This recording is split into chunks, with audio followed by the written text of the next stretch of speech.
नमस्कार दोस्तों, हमारे YouTube चैनल में आप सभी का स्वागत है। तो चलिए इस वीडियो में हम लोग देखेंगे हिंदी भाषा शिक्षण से संबंधित महत्वपूर्ण प्रश्न जो कि विभिन्न टेट एग्ज़ाम है, चाहे यूपी टेट है, सी टेट है, ऐसे ऐसे एग्ज़ाम में आए हुए प्रश्न को मैं इस वीडियो में लेकर आया हूं। तो चलिए देखते हैं। पहला क्वेश्चन देखिए, द्विभाषिक बच्चे खालिस्तान विकास, सामाजिक सहिष्णुता और खालिस्तान चिंतन में अपेक्षाकृत बेहतर होते हैं। देखिए द्विभाषिक बच्चे, तो ऑप्शन क्या क्या दिया है, संज्ञानात्मक सीमित, ऑप्शन दूसरा है संज्ञानात्मक विस्तृत, तीसरा दिया है संक्रियात्मक सीमित, चौथा दिया है संक्रियात्मक केंद्रित। तो देखिए द्विभाषिक बच्चे अगर आप चिंतन में कैसे होते हैं, तो द्विभाषिक बच्चे चिंतन में विस्तृत होते हैं। तो देखिए इसमें विस्तृत वाला ऑप्शन, बाकी तो संज्ञानात्मक संक्रियात्मक तो होगा नहीं, देखिए संज्ञानात्मक होगा और विस्तृत होगा। तो देखिए द्विभाषिक बच्चे संज्ञानात्मक विकास और चिंतन में अपेक्षाकृत बेहतर होते हैं। अगला क्वेश्चन देखिए, निम्नलिखित में से किसके अभाव में हम पढ़ नहीं सकते। देखिए कौन सा चीज़ रहेगा जिसके अभाव में हम पढ़ नहीं सकते।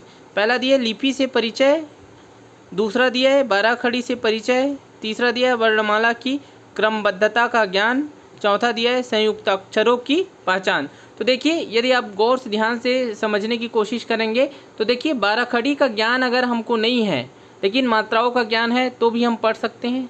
वर्णमाला की क्रमबद्धता का ज्ञान नहीं है लेकिन वर्णमाला का ज्ञान है, केवल उसकी क्या क्या ज्ञान नहीं है, क्रमबद्धता का ज्ञान नहीं है, तो भी हम पढ़ सकते हैं। इसके अभाव में हम नहीं पढ़ सकते ऐसा नहीं है। ठीक है, अभी हमको बड़े हो गए हैं तो शायद अगर वर्णमाला को क्रम से बोलने के लिए बोला जाए तो आप बीच में गलती कर लेंगे, लेकिन हमको पढ़ना तो आता है। ठीक है, उसी प्रकार देखिए संयुक्त अक्षरों की पहचान अगर हमको नहीं है तो भी हम जो है पढ़ सकते हैं। लेकिन यदि हमको लिपि से परिचय नहीं है, हमको जो है लिपि का ही ज्ञान नहीं है, तो हम पढ़ नहीं सकते। तो देखिए इसका करेक्ट आंसर क्या हो जाएगा, ऑप्शन ए जो है करेक्ट आंसर हो जाएगा। अगला क्वेश्चन देखते हैं, क्वेश्चन नंबर 3, भाषा और विचार के संबंधों की चर्चा में अग्रणी है। देखिए भाषा और विचार के संबंधों की चर्चा में कौन से जो है मनोवैज्ञानिक है वो अग्रणी है या फिर भाषाविद हैं। ठीक है, देखिए पहला ऑप्शन दिया है पियाजे, स्किनर, चौमास्की, चौथा है वाइगोत्स्की। तो देखिए भाषा और विचार के संबंधों की चर्चा में अग्रणी है, सबसे आगे कौन है, तो देखिए करेक्ट आंसर है ऑप्शन 3 चौमास्की। अगला देखते हैं, अगला क्वेश्चन देखिए, क्वेश्चन नंबर 4, सिद्धार्थ की मां ने अपने परिवार के सदस्यों से अनुरोध किया है कि वे घर में एक ही भाषा का प्रयोग करें जिससे कि सिद्धार्थ का भाषाई विकास ठीक से हो सके। उनके बारे में आप क्या कहेंगे। देखिए सिद्धार्थ की मां है, उन्होंने अपने परिवार के सदस्यों को बोल दिया है कि उन लोग सभी कोई घर में एक ही भाषा का प्रयोग करे, अलग अलग भाषा का प्रयोग ना करे। और क्यों ऐसा क्यों बोला कि सिद्धार्थ का भाषाई विकास ठीक से हो सके। अब देखिए उसकी माँ के बारे में आप क्या कह सकते हैं। ऑप्शन दिया हुआ है कि वह सिद्धार्थ को समृद्ध भाषिक परिवेश से वंचित कर रही है, दूसरा ऑप्शन दिया है वह सिद्धार्थ के भाषिक परिवेश में किसी प्रकार का अवरोध नहीं चाहती, तीसरा दिया है वह सिद्धार्थ के भाषाई विकास के लिए विशेष प्रयत्न कर रही है, चौथा दिया है वह भाषा अर्जन के सिद्धांतों की गहरी समझ रखती है। तो देखिए यदि आप ऑप्शन को देखेंगे तो ऑप्शन पहला दिया है कि वह सिद्धार्थ को समृद्ध भाषिक परिवेश से वंचित कर रही है, ये गलत हो जाएगा। क्यों, क्योंकि वो वंचित नहीं कर रही है, केवल अपने परिवार के सदस्यों को क्या बोला है कि सिद्धार्थ के सामने केवल और केवल एक ही भाषा का प्रयोग करे जिससे सिद्धार्थ जो है उस भाषा को सीख सके। तो देखिए भाषिक परिवेश से वंचित नहीं कर रही, उसको क्या कर रही है, सिद्धार्थ को केवल कई भाषा का परिवेश मिलता, उसके बजाय जो उसको, चूँकि सिद्धार्थ छोटा होगा, भाषा सीख रहे, तो उसको केवल और केवल एक ही भाषा का परिवेश मिले जिससे वो सिद्धार्थ जो उस भाषा को अच्छे से सीख पाए या अर्जन कर पाए, ऐसा माहौल सिद्धार्थ की माँ जो है चाहती है। तो देखिए ये तो भाषिक परिवेश से वंचित कर, ये गलत हो जाएगा। दूसरा ऑप्शन देखते हैं कि वह सिद्धार्थ के भाषिक परिवेश में किसी प्रकार का अवरोध नहीं चाहते। जैसे कि अभी बोला कि वह क्या नहीं चाहती है, कि वह सिद्धार्थ के भाषिक परिवेश में किसी प्रकार का अवरोध नहीं चाहती है। यदि सिद्धार्थ के सामने कोई छोटा बच्चा है 2 साल 4 साल का, और उसके सामने कई भाषा का प्रयोग जो है उसके परिवार के सदस्य करते हैं, तो सिद्धार्थ को भाषा को सीखने में, किसी एक भाषा को सीखने में परेशानी होगी, क्योंकि मतलब उसी चीज़ को कोई दूसरा सदस्य अलग बोल रहा है तो कोई सदस्य अलग बोल रहा है, जिससे उस चीज़ को या कोई भी वस्तु है उसको एक मतलब सिद्धार्थ कन्फ्यूजन में हो जाएगा कि क्या बोले। तो वह उसकी माँ क्या चाहती है, सिद्धार्थ की माँ ये चाहती है कि सिद्धार्थ के जो भाषिक परिवेश में किसी प्रकार का अवरोध नहीं चाहती है। तो ये तो सही है। देखिए तीसरा ऑप्शन दिया है, वह सिद्धार्थ के भाषाई विकास के लिए विशेष प्रयत्न कर रही है। चौथा दिया है, वह भाषा अर्जन के सिद्धांतों की गहरी समझ रखती है। तो देखिए करेक्ट, अगर इसमें सबसे करेक्ट आंसर देखा जाए तो कौन सा होगा, 2 होगा। वह सिद्धार्थ के भाषिक परिवेश में किसी प्रकार का अवरोध नहीं चाहती। अगला क्वेश्चन देखते हैं, क्वेश्चन नंबर 5। प्राथमिक स्तर पर भाषा शिक्षण के संदर्भ में सर्वाधिक महत्वपूर्ण है कि बच्चे, देखिए पहला, लिखी या छपी सामग्री का अर्थ समझ सके। दूसरा, लिखी छपी सामग्री को बोल बोल कर पढ़ सके। तीसरा, अक्षरों को जोड़ जोड़ कर पढ़ सके। चौथा, शब्दों को जोड़ जोड़ कर वाक्य पढ़ सके। तो देखिए अगर प्राथमिक स्तर पर भाषा शिक्षण के संदर्भ में सर्वाधिक महत्वपूर्ण की बात करेंगे तो इसमें सर्वाधिक महत्वपूर्ण यह है कि लिखी छपी सामग्री का अर्थ समझ सके। बच्चा जो है प्राथमिक स्तर में सबसे महत्वपूर्ण होगा कि लिखी या छपी सामग्री का अर्थ समझ सके। केवल बोल बोल कर पढ़ पाना अगर उसको समझ नहीं पा रहा है तो वो जो है ज़्यादा महत्वपूर्ण नहीं है। ज़्यादा महत्वपूर्ण ये है कि जो भी लिखा है या छपा है उसको अर्थ को समझ सके, है ना कि अक्षरों को जोड़ जोड़ कर पढ़ सके या केवल बोल बोल कर पढ़ सके, है ना, या शब्दों को जोड़ जोड़ कर वाक्य पढ़ सके लेकिन उसके अर्थ को ना समझे। तो सबसे ज़्यादा महत्वपूर्ण क्या है कि लिखी या छपी सामग्री का अर्थ समझ सके। अगला क्वेश्चन देखते हैं, प्राथमिक स्तर पर लेखन क्षमता के संदर्भ में सर्वाधिक महत्वपूर्ण है। देखिए प्राथमिक स्तर पर, यहाँ पे स्तर की बात होती है, तो जब प्राथमिक स्तर पे की बात हो रही है यहाँ पे, तो देखिए प्राथमिक स्तर पर लेखन क्षमता के संदर्भ में सर्वाधिक महत्वपूर्ण क्या है। पहला दिया है देखिए वर्तनी, दूसरा दिया है मौलिक विचार, तीसरा श्रुतलेख, चौथा सुलेख। तो देखिए प्राथमिक स्तर पर लेखन क्षमता की बात करेंगे तो सबसे ज़्यादा महत्वपूर्ण यहाँ पे होगा श्रुतलेख। तो जो है देखिए प्राथमिक स्तर पर लेखन क्षमता के संदर्भ में श्रुतलेख सर्वाधिक महत्वपूर्ण है। इसमें क्या है, टीचर जो है बोलते जाता है और उसको बच्चा जो है सुनकर धीरे धीरे लिखते जाता है, जिससे जो है बच्चे की लिखावट में शुद्धता भी आती है और उसके सुनने की कौशल का भी क्या होता है, विकास होता है। तो देखिए सबसे महत्वपूर्ण श्रुतलेख है। अगला क्वेश्चन देखते हैं, क्वेश्चन नंबर 7। निम्नलिखित में से कौन सी गतिविधि श्रवण एवं वाचन कौशलों के विकास के लिए सर्वाधिक उपयुक्त होगी। देखिए निम्नलिखित में से कौन सी गतिविधि श्रवण एवं वाचन कौशलों के विकास के लिए सर्वाधिक उपयुक्त होगी। पहला देखिए रेडियो समाचार सुनाना, दूसरा कहानी सुनाकर उस पर बच्चों की प्रतिक्रिया जानना, तीसरा हाव भाव के साथ कविता बुलवाना, चौथा देखिए प्रश्नोत्तर सत्र आयोजित करना। तो देखिए यहाँ पे श्रवण एवं वाचन दोनों कौशल दिया है, तो दोनों कौशल के विकास के लिए सबसे महत्वपूर्ण क्या होगा, श्रवण भी है, सुनना भी है और उसको बोलना भी है। तो देखिए यहाँ पे देखिए केवल रेडियो सुनने से श्रवण कौशल का विकास होगा लेकिन वाचन का नहीं होगा। देखिए हाव भाव के साथ कविता बुलवाने से जो है वाचन का विकास होगा लेकिन सुनने के कौशल का नहीं होगा। प्रश्नोत्तर सत्र का आयोजित करना ये भी उतना ही ज़्यादा महत्वपूर्ण नहीं है। देखिए सबसे ज़्यादा उपयुक्त क्या होगा कि कहानी सुनाकर उस पर बच्चों की प्रतिक्रिया जानना, जिससे बच्चे सुनेंगे भी, श्रवण कौशल का भी विकास होगा और उसको सुन के समझ के जो है बोलेंगे भी, प्रतिक्रिया देंगे, तो जिससे उसके वाचन कौशल का भी विकास होगा। अगला क्वेश्चन देखते हैं, वाणी खाली स्थान होती है और लिखित भाषा की तुलना में काफ़ी तेज़ी से बदलती रहती है। तो देखिए यहाँ पे बदलती रहती है लिखा है। तो देखिए वाणी क्या होती है, गौड़ होती है, स्थिर होती है, अस्थायी होती है, स्थायी होती है।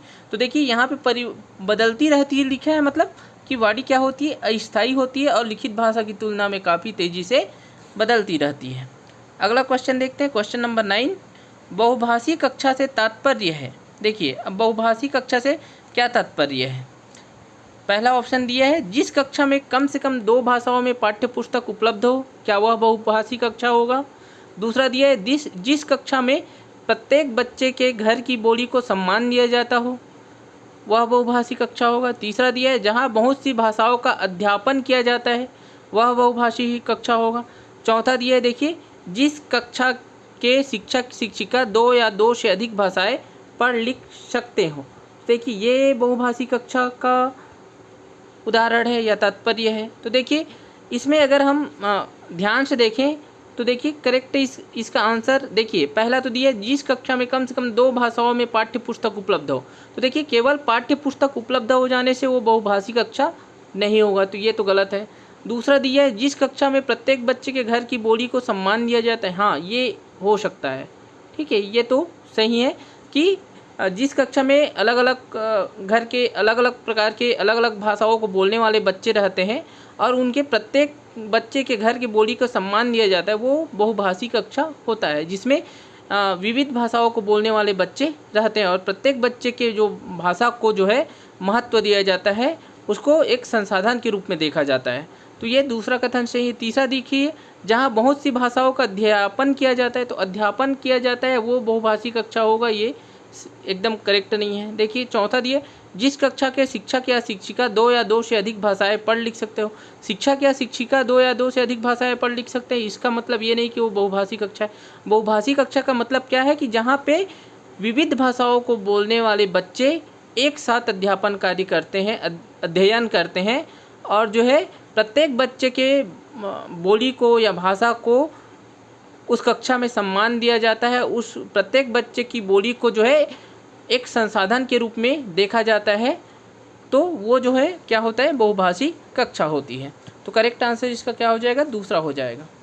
अगला क्वेश्चन देखिए संज्ञान के स्तर पर विकसित अन्य भाषाओं में आसानी से अनुदित होती रहती है। देखिए संज्ञान के स्तर पर विकसित खालिस्तान अन्य भाषाओं में आसानी से अनुदित होती रहती है। देखिए पहला क्या दिया ज्ञान क्षमता, दूसरा व्याकरण क्षमता, तीसरा तर्क क्षमता, चौथा भाषा क्षमता। तो देखिए करेक्ट आंसर क्या होगा, इसका करेक्ट आंसर होगा भाषा क्षमता। संज्ञान के स्तर पर विकसित भाषा क्षमता अन्य भाषाओं में आसानी से अनुदित होती रहती। करेक्ट आंसर होगा ऑप्शन डी भाषा क्षमता। अगला क्वेश्चन देखते हैं भाषा शिक्षण को खालिस्तान संदर्भ में रखकर देखने की आवश्यकता है। देखिए आर्थिक ऑप्शन दिया है आर्थिक, दूसरा दिया है सांस्कृतिक, तीसरा दिया है नैतिक, चौथा दिया है बहुभाषी। तो देखिए भाषा शिक्षण को किसके संदर्भ में रखकर देखने की आवश्यकता होती है, तो बहुभाषी संदर्भ में रखकर देखने की आवश्यकता होती है। अगला क्वेश्चन देखते हैं क्वेश्चन नंबर 12। देखिए पूरी पाठ्यचर्या में खालिस्तान में भाषा की भूमिका को अनदेखा नहीं किया जा सकता। देखिए पहला दिए मूल्य निर्माण में, दूसरा ज्ञान निर्माण में, तीसरा व्याकरण निर्माण में, चौथा आकलन निर्माण में। तो देखिए इसका करेक्ट आंसर क्या होगा कि जो है पूरी पाठ्यचर्या में, ठीक है, खालिस्तान में भाषा की भूमिका को जो है अनदेखा नहीं किया जा सकता। तो देखिए इसका करेक्ट आंसर होगा आपका मूल्य निर्माण। करेक्ट आंसर क्या होगा इसका मूल्य निर्माण। पूरी पाठ्यचर्या में मूल्य निर्माण में भाषा की भूमिका को अनदेखा नहीं किया जा सकता। अगला क्वेश्चन देखते हैं क्वेश्चन नंबर 13। प्राथमिक कक्षाओं के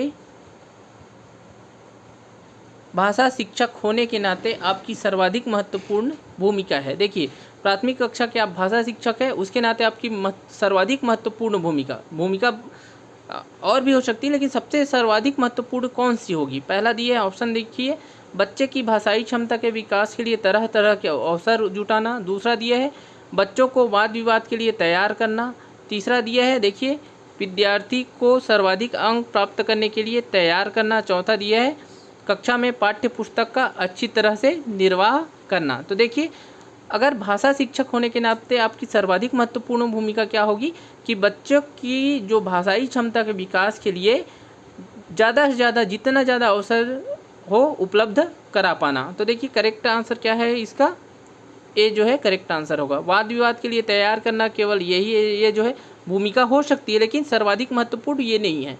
देखिए, विद्यार्थियों को सर्वाधिक अंक प्राप्त करना, तो सर्वाधिक अंक प्राप्त करना ये कोई बहुत ज़्यादा महत्वपूर्ण भूमिका नहीं है।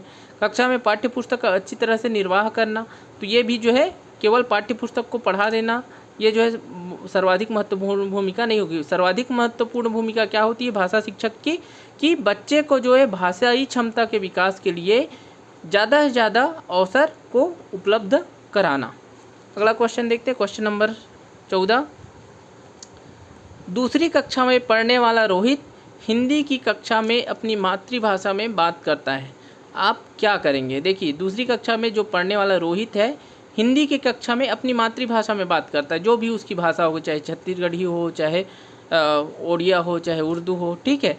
तो तब आप क्या करेंगे। पहला ऑप्शन दिया, देखिए उसकी भाषा को समझने की कोशिश करेंगे। दूसरा, बाकी बच्चों से उसकी भाषा सीखने के लिए कहेंगे।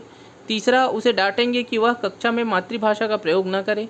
चौथा, उसे बिल्कुल अनदेखा कर पढ़ाते रहेंगे। तो देखिए, अगर इसका करेक्ट आंसर क्या होगा कि देखिए उसकी भाषा को हमको जो है बाकी बच्चों को जो है भाषा सीखने के लिए कहेंगे, ये तो गलत होगा, है ना। तीसरा दिया है उसे डांटेंगे, तो डांटना तो है नहीं। देखिए, उसकी मातृभाषा में बोल रहे हैं, जो बच्चा जिस भाषा को जानता है उस भाषा में बात कर रहा है, तो उसके लिए उसको डांटना ये तो सही नहीं होगा। देखिए, उसे बिल्कुल अनदेखा कर पढ़ाते रहेंगे, ये भी नहीं है। देखिए, बहुभाषी जब मातृभाषा में कोई बच्चा पढ़ रहा है और दूसरे विषय को पढ़ाया जा रहा है, तो जो उस भाषा को हम एक संसाधन के रूप में उपयोग कर सकते हैं। तो इसके लिए हमको क्या करना पड़ेगा कि उसकी भाषा को समझने की कोशिश करेंगे। तो करेक्ट आंसर इसका क्या होगा, उसकी भाषा को समझने की कोशिश करेंगे। अगला क्वेश्चन देखिए, पढ़ना सीखने के लिए कौन सा उपकौशल अनिवार्य नहीं है। देखिए, पढ़ना सीखने के लिए जो है कौन सा उपकौशल अनिवार्य नहीं है। पहला, भावनात्मक संबंध। दूसरा, वर्णमाला याद करने का कौशल। तीसरा, अनुमान लगाने का कौशल। चौथा, भाषा की संरचना की समझ। तो देखिए, पढ़ना सीखने के लिए कौन सा उपकौशल अनिवार्य नहीं है। तो देखिए, यहाँ पे करेक्ट आंसर होगा अनुमान लगाने का कौशल जो है पढ़ना सीखने के लिए अनिवार्य नहीं है। तो दोस्तों, इस वीडियो में इतना ही। यदि वीडियो पसंद आया हो तो शेयर, लाइक और सब्सक्राइब ज़रूर करें। धन्यवाद। मिलेंगे अगले वीडियो में, तब तक के लिए धन्यवाद।